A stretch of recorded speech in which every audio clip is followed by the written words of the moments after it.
We took this on about a year ago. We had Terrapin Tree Care come over, and the owner, Lauren, suggested that, we take a look at our woodland and our rock ledge over there that was just smothered. It was impenetrable. We could not get in there.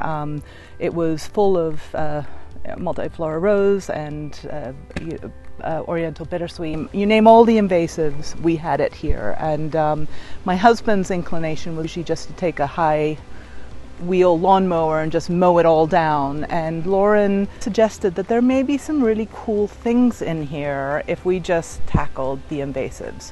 So that's what we did. We actually removed as many invasives as we could.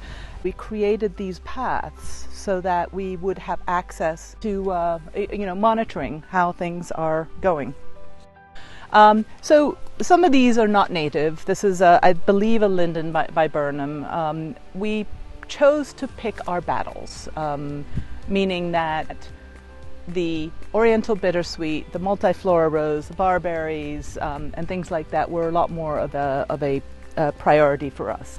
The other thing that we had was a lot of these Allegheny blackberries, so it is a native, but they were all over the place. They can stay here, corralled in this little fenced-in area, and I have been cutting them down from every other place.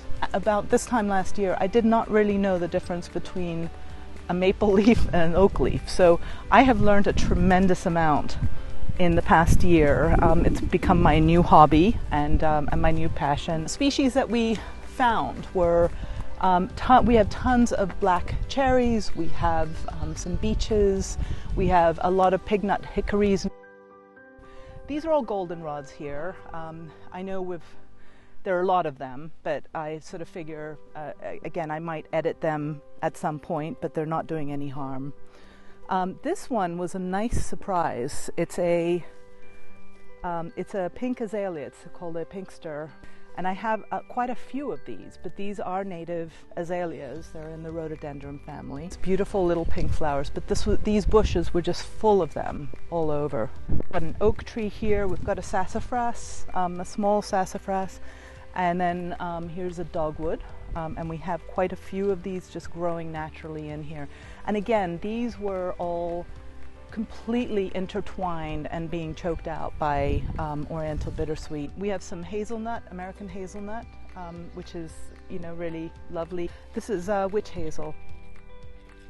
So, pretty excited to find that. This looks like a red oak. And what I have discovered in my path to enlightenment, if you will, of healthy yards, is that a lot of the invasives are either still green in the winter or in the fall. So the Norway maples are very easy to spot because they're the only ones that are still green.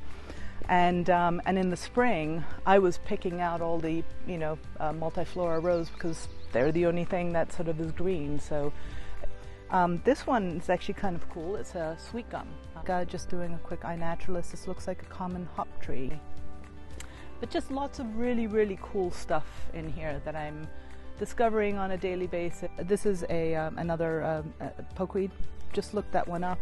These leaves over here seem to be some kind of an elm right next to a black cohosh and some little bug that just went away. With all of these cool things comes the critters with it. I've seen tree frogs, I've seen wood frogs, I've seen plenty of garter snakes. In this area we also planted service berries. We planted a couple of dogwoods because we took out this enormous maple that was dead. So there's a lot of sun here that is, just going to encourage a lot of perhaps bad stuff that we're trying to prevent within there. We also have a lot of sedges, natural sedges that are coming up. All of these back here are Pennsylvania sedges. Nothing in here was planted except for the new trees that we put up. There's a lovely area back there where I discovered all naturally occurring wood asters and ferns. So, at the end of the day, it's a project, and it's something that, takes a lot of work. It takes a lot of knowledge. I'm learning every single day.